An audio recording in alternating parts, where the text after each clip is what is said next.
مؤمنین کرام سلام علیکم و رحمت الله. بسم الله الرحمن الرحیم.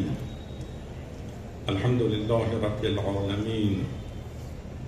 الصلاة والسلام علی سید الانبیاء والمرسلین ابی القاسم المصطفى محمد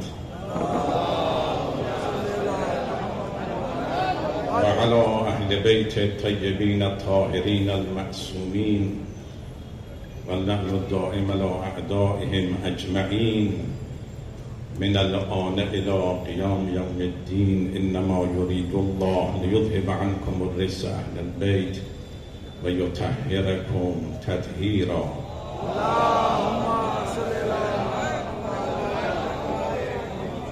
بسیار سپاسگزارم از برگزار کنندگان این مجلس احتجاجی به عنوان سالگرد تخریب جنت البقیع، مخصوصا شیعه اثناعشری یوت فاندیشن و از طرفی حضور علمای عالی قدر خطبای کرام رو در این محفل و این مجلس گرامی می‌دارم و حضور سرکنسول محترم جناب آقای دکتر رضایی و رئیس خانه فرهنگ جناب آقای فاضل رو هم گرامی می‌دارم. بسم الله الرحمن الرحیم. خطبہ حمد و ثنا اور تلاوت آیت تطہیر کے بعد آقا نے فرمایا کہ میں سب سے پہلے شکریہ ادا کرنا چاہتا ہوں ان تمام حضرات کا کہ جنہوں نے اس احتجاجی جلسے کو منعقد کرنے میں تعاون کیا، خاص طور سے شیعہ اثنا عشری یوتھ فاؤنڈیشن کا، اور دوسری طرف سے علماء اکرام کی حاضری اور خطبائے اعظام کی موجودگی قابل قدر ہے. ان کا خیر مقدم کرتے ہوئے ڈاکٹر رضائی صاحب اور جناب آقای فاضل صاحب کا بھی شکر گزار ہوں. حدود 101 سال است که به خاطر انهدام جنت البقیع یک غم سنگینی بر دلهای مسلمانان حاکم شده است و هر سال مجالس احتجاجی برگزار می کنند و این مطالبه همه مسلمانان است که باید جنت البقیع آباد شود. چرا؟ به چه علت؟ به علت این که عزیزان، جنت البقیع یک قبرستان معمولی نیست، بلکه گنجینه تاریخ اسلام است و قطعی از بهشت است. جنت البقیع جایی است که بیش از 12,000 نفر از صحابه پیغمبر اسلام و از حافظان قرآن، حاملان قرآن در اونجا مدفون هستند. عمه‌های پیغمبر، عموهای پیغمبر اسلام، زوجات پیغمبر اسلام، امهات المؤمنین در اونجا مدفون هستند و علاوه 4 امام معصوم و پیشوایان بزرگ در اونجا مدفون هستند و اینها زیارتگاه داشتند و متاسفانه جنت البقیع را منهدم کردند به این وضعیتی که شما میبینید.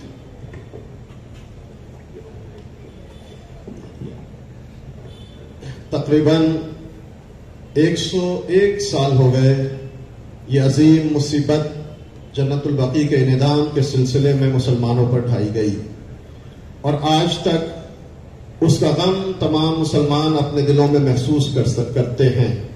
یہی وجہ ہے کہ ہر سال جنت البقیع کے انہدام کے سلسلے میں احتجاجی جلسے، جلوس اور مجالس اعزا منعقد کی جاتی ہے، اور ہر سال ہر مسلمان اس چیز کا مطالبہ کرتا ہے کہ جنت البقیع کو آباد کیا جائے، وہاں روزوں کی تعمیر کی جائے.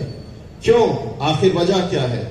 یہ ہر سال احتجاج، ہر سال کا مطالبہ، 101 سال ہو گئے، ہر سال ہم عزاداری کرتے ہیں، احتجاجی جلسے کرتے ہیں اور مطالبہ کرتے ہیں کہ وہاں कबूर तामीर हो, रोजे तामीर किए जाए। आखिर वजह क्या है? वजह सिर्फ ये नहीं है कि जन्नतुल बकी एक मामूली कब्रिस्तान है, ऐसा नहीं है कि सिर्फ जन्नतुल बकी एक मामूली सा कब्रिस्तान है, बल्कि हकीकत यह है कि जन्नतुल बकी तारीख इस्लाम का एक अजीम खजाना है। जन्नतुल बकी जन्नत का एक टुकड़ा है। वो ऐसा अजीम मकाम है कि जहां 12,000 पैगंबर इस्लाम के असहाब मदफून हैं। वहां हाफिजान कुरान, हामिलान कुरान और मुफस्सिरान कुरान की कब्रें हैं। रसूलुल्लाह के खानदान, उनके चचा और उनकी अज़वाज मुतहरात की कब्रें मौजूद हैं। और 4 मासूम इमाम और आलम इस्लाम के हादी और रहनुमाओं की कब्रें वहां मौजूद हैं। पहले वहां ज़ियारतगाहें थीं, रोजे थे, लेकिन आज अफसोस का मकाम यह है कि आले सऊद ने उन मकामात को, उन ज़ियारतगाहों को मुनहदिम करके पूरी उम्मत इस्लामिया पर गम का पहाड़ तोड़ा है।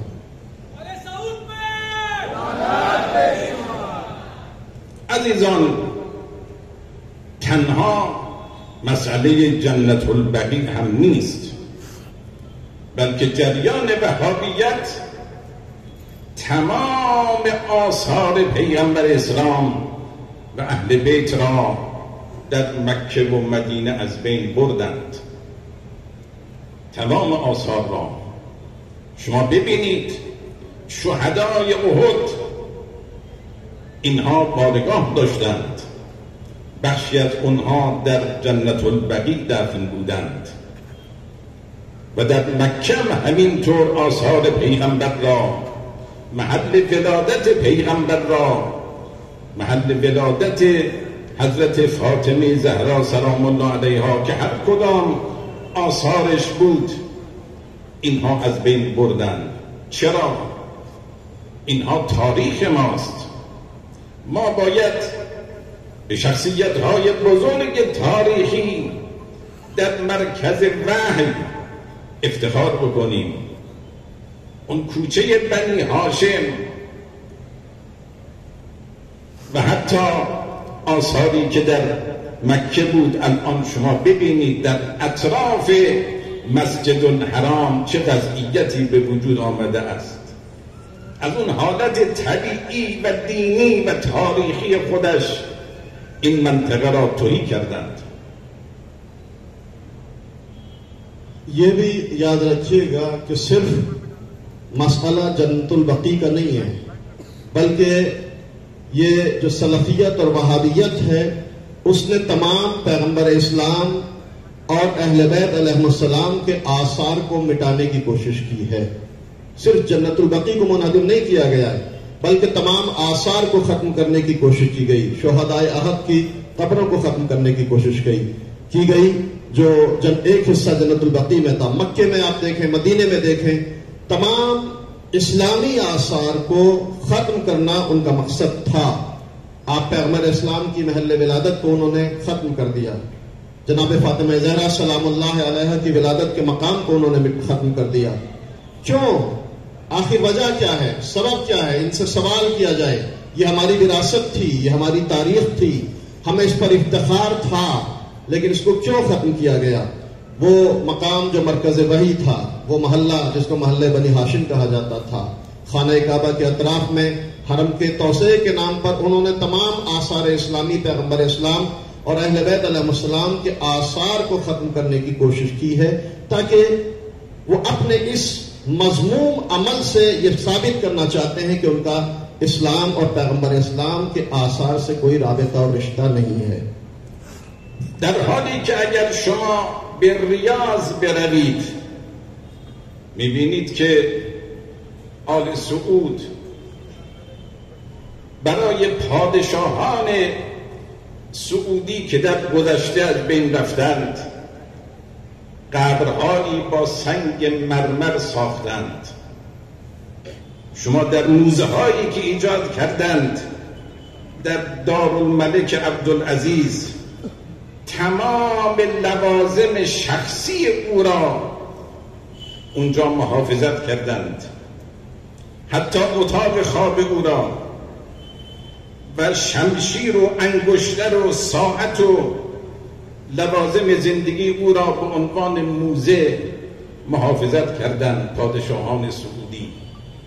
خب چطور می شود که آثار تاریخی که مربوط به پادشاهان سعودی است با میلیاردها دلار اینها محافظت بشود و تعمیر بشود و موزه ها درست کنند که یاد اونها فراموش نشود، ولی آثار پیامبر و اهل بیت و صحابه پیغمبر اسلام این چنین نابود بشود؟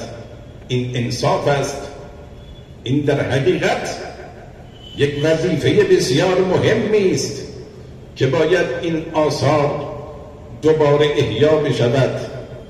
وقتی که هر حاجی و زائری به مدینه یا مکه می رود باید قدم به قدم اون سرزمین برای او الهام بخش باشد و تاریخ مجسم اسلام را در اون سرزمین مشاهده کند.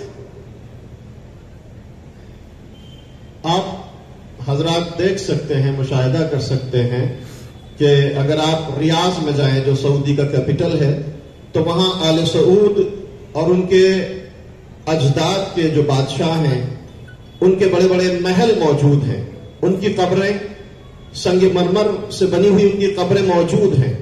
दारुल मल्क के अब्दुल अजीज को जाकर देखें जहां आले सऊद के बादशाहों की गुज़श्ता यादें उन्होंने बड़े सरमाए के साथ महफूज रखी हैं, उनकी तलवारें, उनकी अंगूठियां, उनकी घड़ियां, उनका लिबास और उनसे मुताल्लिक जो ये चीजें हैं वो सारी चीजों को उन्होंने बहुत ज्यादा खर्च करने के बाद म्यूजियम की शक्ल में आज भी बाकी रखा है। सवाल ये पैदा होता है कि तुम अपने अजदाद के आसार को तो इस तरह से महफूज रखो, लेकिन पैगंबर इस्लाम, अहले बैत अलैहिस्सलाम और असहाबे पैगंबर इस्लाम के आसार को तुमने मुनहदिम कर दिया। क्या ये शर्म का मकाम नहीं है? क्या ये गैरत का मकाम नहीं है? क्या यही इंसाफ है? क्या यही अदालत है कि अपने अजदाद के आसार को महफूज रखो और तारीख इस्लाम और आसार इस्लामी और पैगंबर इस्लाम के आसार को मुनहदिम कर दो?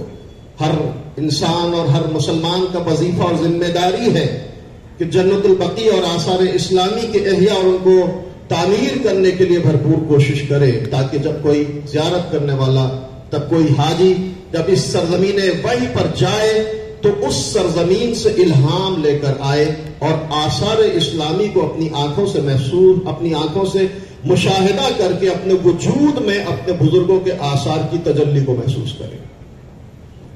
و از همه مهمتر اون تفکری است که پشت انهدام بقیع بوده و هست. اون تفکر وهابیت در طول یک قرن گذشته چقدر قتل عامها و کشتارها توسط کسانی که تفکر وهابیت را داشتند در کشورهای اسلامی صورت گرفته است. شما اگر امروز داعش و النصره و حتی طالبانیزم اینها بر اون اساس شکل پیدا کرده است، ببینید چه به روزگار دنیای اسلام آوردند و چگونه آبروی اسلام را بردند و روز به روز با سرمایه های اونها در آفریقا و در آسیا و سایر مناطق فتنه ایجاد می کنند. این تفکر بسیار تا به حال صدمه زده است و من سابقا هم گفتم که بعد از پیغمبر اسلام اونقدری که جریانهای انحرافی به اسلام و مسلمانان ضربه زد، کفار ضربه نزدند. این جریانهای انحرافی و در رأس اون جریان تکفیری از دوران خوارج نهروان آغاز و امروز اینها فرزندان همون خوارج هستند که اینجور در دنیای اسلام به اسم اسلام مسلمانان را میکشند و باعث تفرقه و فتنه شده اند. हजरात, सबसे अहम मसला वो वहाबियत और सल्फियत की ज़हनियत और उनकी वो फिक्र है कि जिसने जन्नतुल बकी को मुनहदिम किया, और ये सिर्फ मसाला जन्नतुल बकी तक महदूद नहीं रहा, बल्कि इस वहाबी फिक्र ने और इस सलफी ज़हनियत ने 100 साल से लेकर अब तक न जाने कितना कत्लेआम किया है, न जाने कितनी बस्तियों को उजाड़ा है, न जाने कितनी बर्बरियत अंजाम दी है।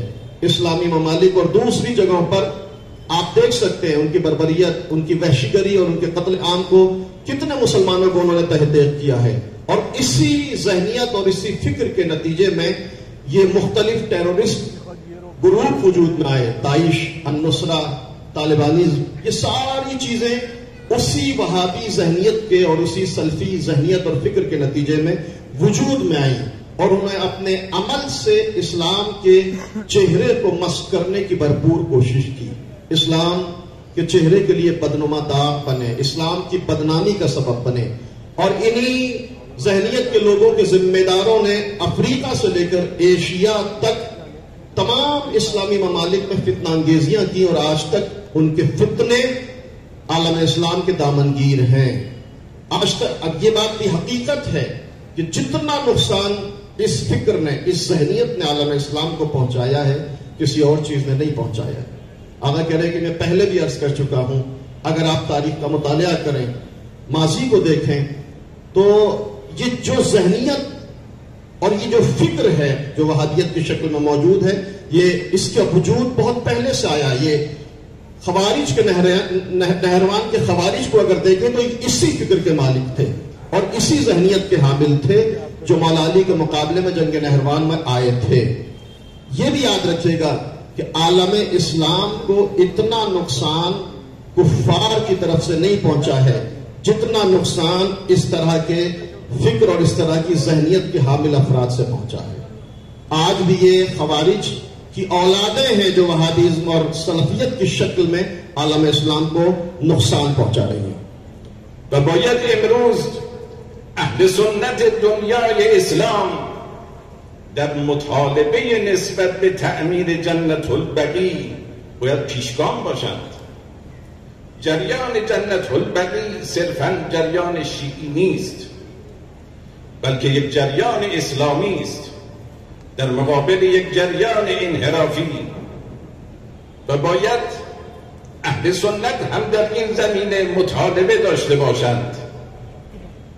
و لذا مسئله دنیای اسلام است و از روز اولی که انقلاب اسلامی ایران به وجود آمد بر اساس عقلانیت و در تفکر انقلاب اسلامی در تقابل با افراطگرایی و جریان‌های تکفیری و اسلام لیبرالیسم و همچنین تشیع انگلیسی و تسنن آمریکایی در مقابل اینها ایستاد.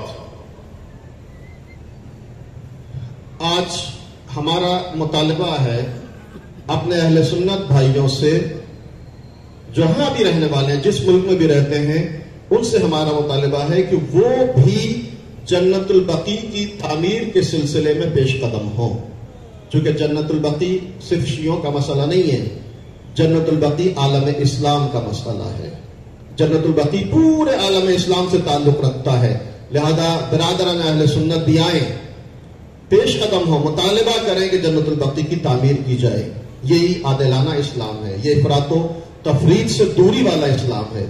यहाँ वहशीगरी नहीं है, यहाँ शिद्दत पसंदी नहीं है। जैसा कि इनकलाब इस्लामी ईरान जब वजूद में आया था तो उसका भी यही नारा था कि जहां तादुल हो, एतदाल हो, बैलेंस हो, इफरात व तफरीद का मुकाबला हो, शिद्दत व ज़ाफ़ ना हो, बल्कि सबको हक मिले और सब अपने अदालत के साथ और इंसाफ के साथ आगे बढ़ें।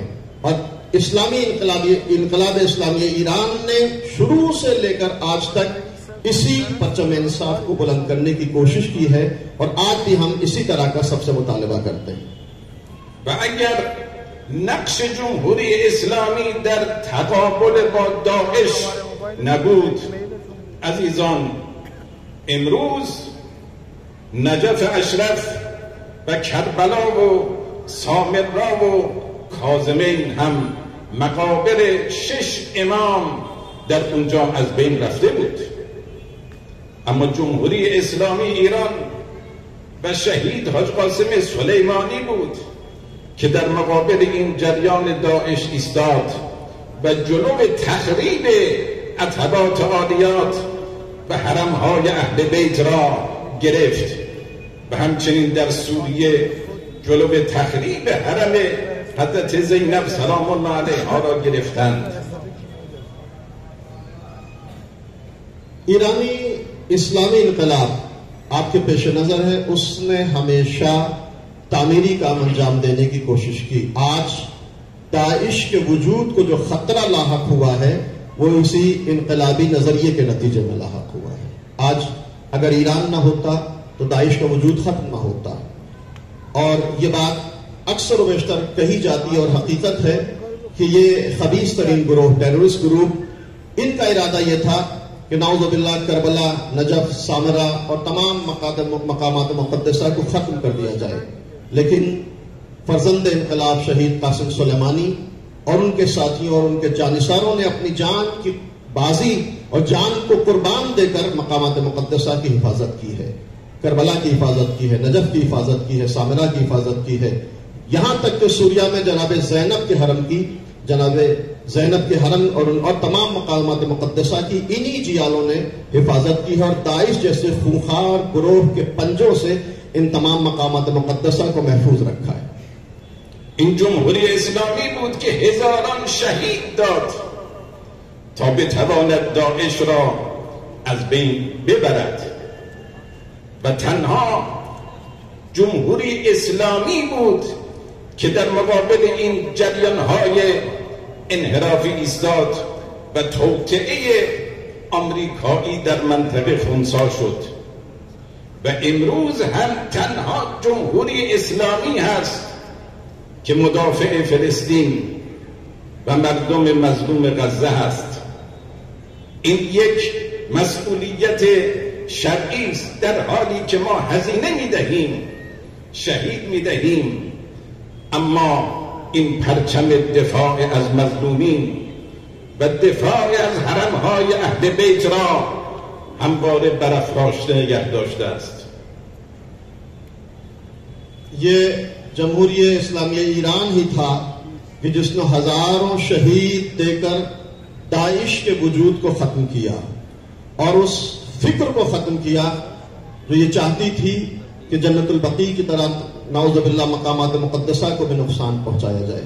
ये जमहूरिया इस्लामी ईरान की ही ताकत थी कि जिसने उस इलाके में अमरीकी मंसूबों को खाक में मिलाया, साम्राज्य साजिश को तलाकमा किया। और आज भी अल्हम्दुलिल्लाह सिर्फ ईरान ही है कि जिसने मजलूमों की हिमायत में आगे बढ़कर फिलिस्तीन और गज्जा की मदद करने के लिए सबसे आगे नजर आ रहा है। ये हमारा ईमानी वजीफा और फरीजा है और हम इस फरीजे से कभी पीछे नहीं हटने वाले। सही है कि हमारे बहुत से लोग शहीद हुए हैं, बड़ा नुकसान उठाना पड़ता है इस वजीफे को अंजाम देने के लिए, लेकिन इनकलाब कुर्बानियां मांगता है। मजलूम की हिमायत को अंजाम देने में इंसान को कुर्बानियां देनी पड़ती हैं और हम उन कुर्बानियों को देने के लिए हमेशा पेश कदम रहे हैं।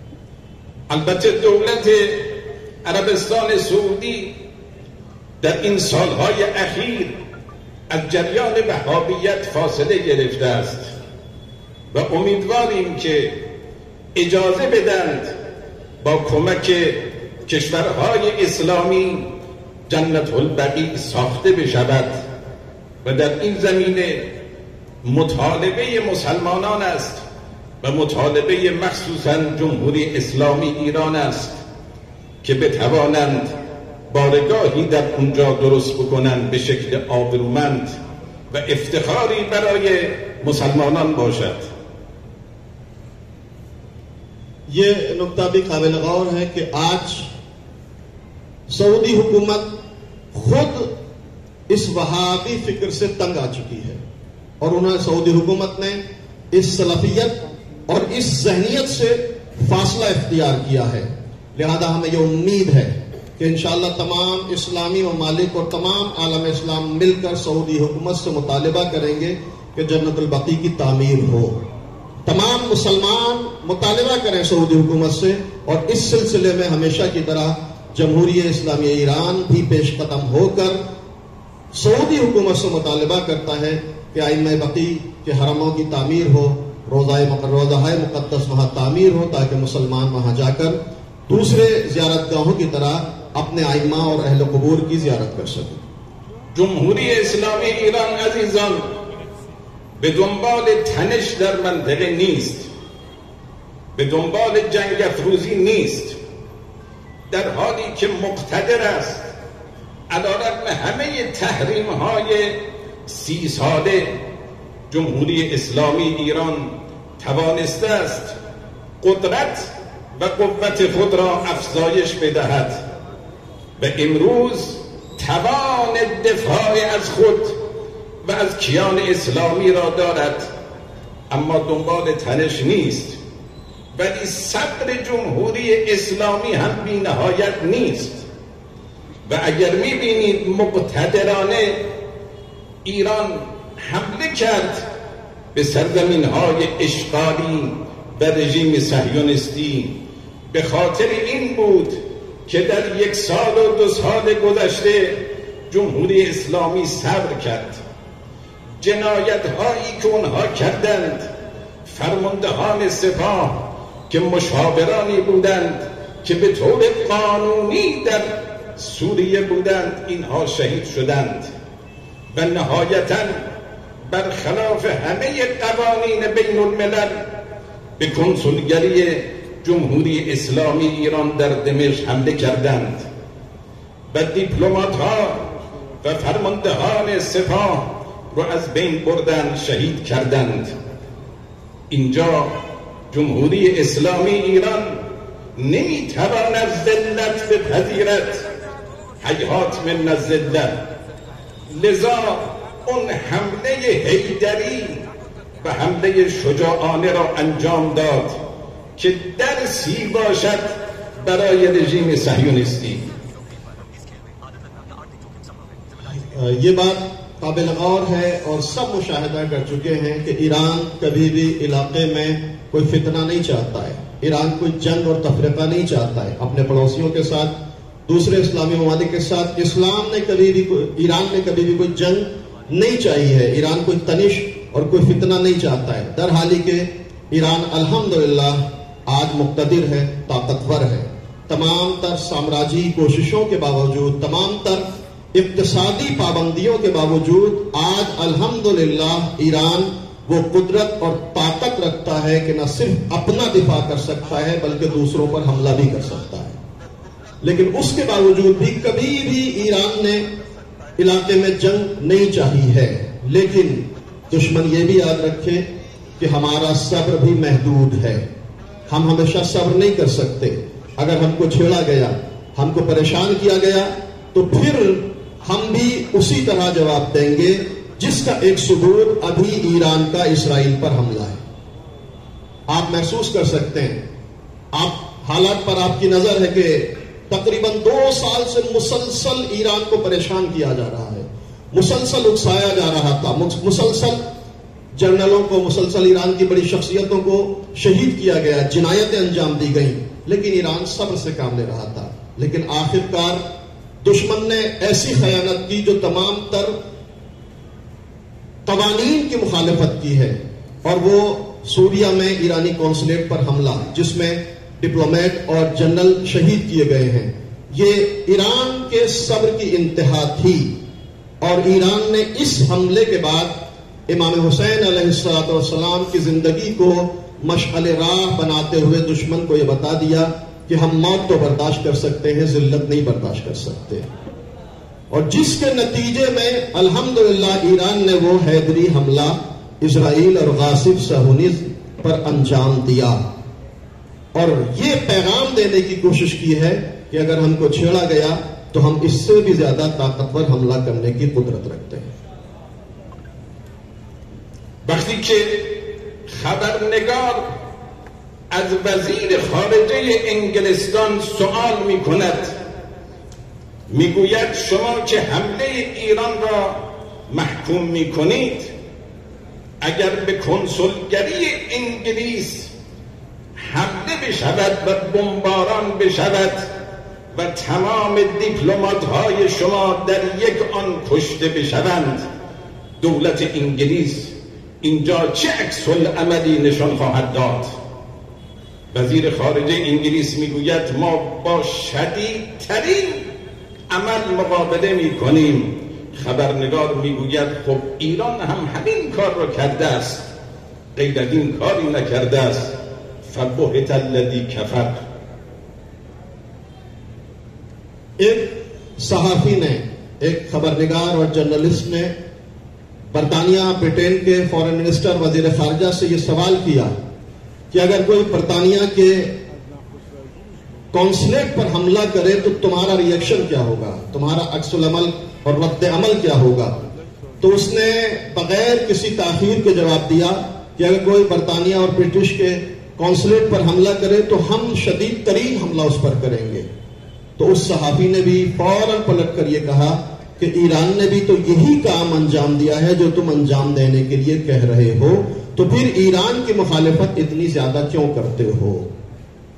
इस सहाफी के जवाब पर इस वजीर खारजा की वही कैफियत थी जिसको कुरान ने बयान किया था, फबहतल्लज़ी काफिर, काफिर मबहूत और हक्का बक्का रह गया।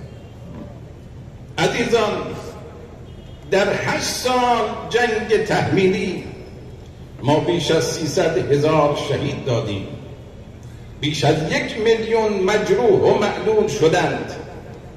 کشورهای عربی میلیاردها دلار، صدها میلیارد دلار در اختیار صدام گذاشتند و حمایت کردند.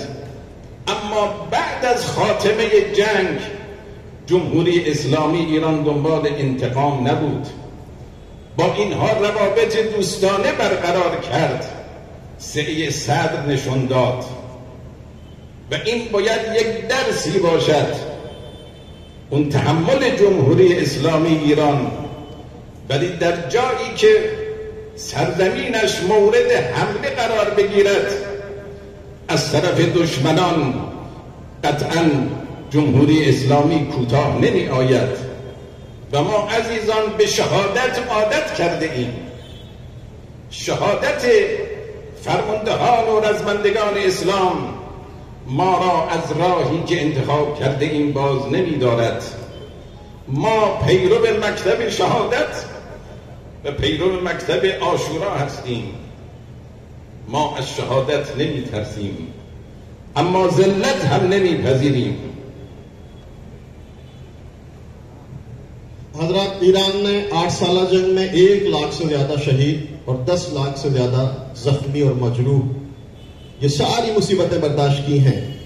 उन हालात में जब ईरान और इराक की जंग थी तो अरब ममालिक ने बेपनाह दौलत से इराक की हिमायत की। पूरा खित्ते अरब ईरान के मुकाबले में खड़ा था, लेकिन शराफत और इंसानियत पर अमल करते हुए ईरान ने जंग के खातिमा के बाद किसी से दुश्मनी नहीं की, बल्कि दोस्ती का हाथ बढ़ाया, अच्छे ताल्लुकात उस्तवार करने की कोशिश की ताकि इलाके में अमन व अमान हो। ये सदर था। ये सब्र और तहम्मुल से काम लेते हुए ईरान ने ये काम अंजाम दिया। लेकिन याद रखिएगा, ईरान के सब्र की भी हद है। अगर कोई अपनी हद से तजावुज करेगा तो हम, दुनिया याद रख ले कि हम मकतबे शहादत के परवरदा हैं। हमारा मशअल राह करबला है, हमारी सरमश्क हयात आशूरा है। हम कभी मौत से नहीं डरते, हम जिल्लत बर्दाश्त नहीं करेंगे, शहादत को खुशी से गले लगा लेंगे। दुश्मन इस चीज को याद रखे। लिहाजा ये वाज़ेह पैगाम है ईरान का कि अगर हमारी हुदूद में से तजावुज की गई, अगर हमारी सरजमीन पर तजावुज की गई, तो फिर हम भी खामोश बैठने वाले नहीं हैं। امشب شب مظلومیت اهل بیت علیهم السلام است. یک چند جمله ذکر مصائب. السلام علیکم یا اهل بیت النبوة و موضع الرسالة و مختلف الملائکه. وقتی که انسان کنار بقیه قرار میگیرد و اون مظلومیت را میبیند، خود به خود اشک‌های او جاری میشود. عزیزان، پیغمبر اسلام فرمودند هر کس که بر حسنم اشک بریزد، اون چشمی که بر حسنم گریه کند، این چشم در روز قیامت گریان نخواهد بود، این چشم بینا خواهد بود. مظلومیت امام مجتبی علیه السلام، حضرت زینب سلام الله علیها دو بار کیا ہوا کہ تو چھڑی سے ان لبو دندان کی بے حرمتی کر رہا؟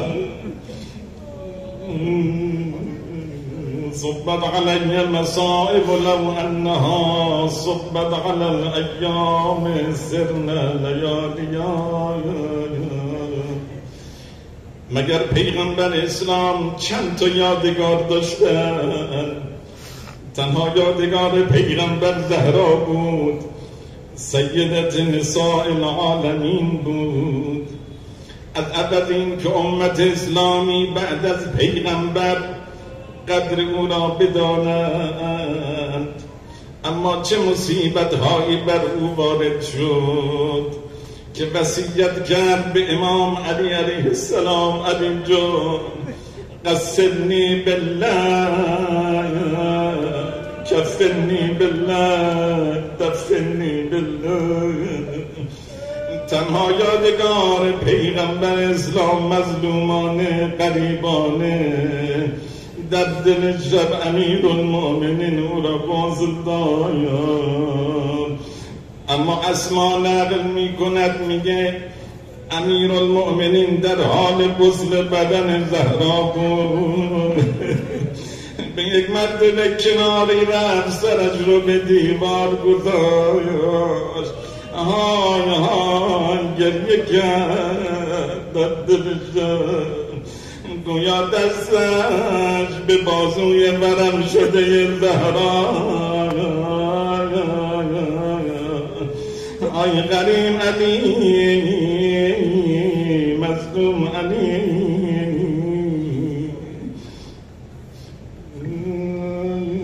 صبت علی مصائب لو انها صبت علی الایام سرنا لیالیا. جنت البقیع کی یاد میں آپ بیٹھے، وہ فاطمہ جس کو اس دنیا سے جانے کے بعد بھی سکون نہیں دیا امت اسلامی نے، زندگی میں اتنی مصیبتیں اٹھائیں کہ مرثیہ پڑھنا پڑا. بابا آپ کے بعد آپ کی امت نے مصائب کے ایسے پہاڑ توڑے کہ اگر روز روشن پہ پڑھتے تو تاریخ ہو جاتے.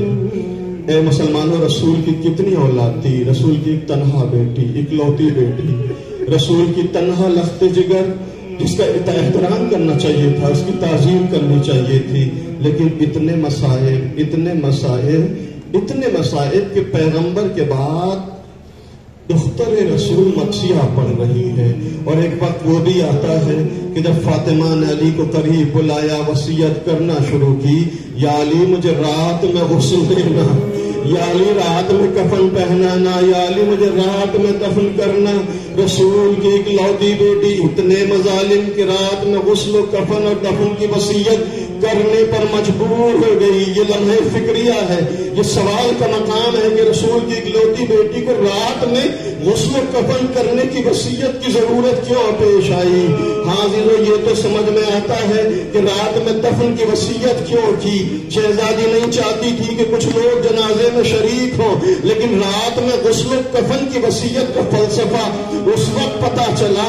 اسما کہتی ہے کہ علی غسل دے رہے تھے، علی فاطمہ کو غسل دے رہے تھے کہ اچانک علی نے اپنا سر دیوار پر دے مارا، چیخ مار کر رونا شروع کیا.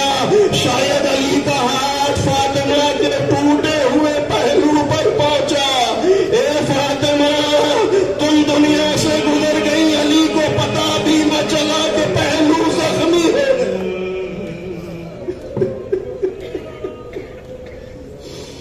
الا لعنت الله على القوم الظالمین وسيعلم الذين ظلموا أي منقلب ينقلبون. پروردگارا، فرج ولیت امام زمان نزدیک بفرما، قلب مقدسش از ما راضی و خوشنود بفرما.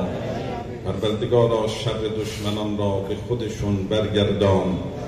پروردگارا صحت و سلامتی به همه مسلمانان عنایت بفرما، عزت و سربلندی عنایت بفرما. رژیم صهیونیستی نابود بگردان، فلسطینیان پیروز بگردان. رهبر عالی قدر انقلاب و همه مراجع عالی قدر تقلید آیت الله عظما سیستانی و بقیه مراجع در کنف حمایت خودت محافظت بفرما. پروردگارا اموات و گذشتگان ما را بیامرز. و السلام علیکم و رحمت الله.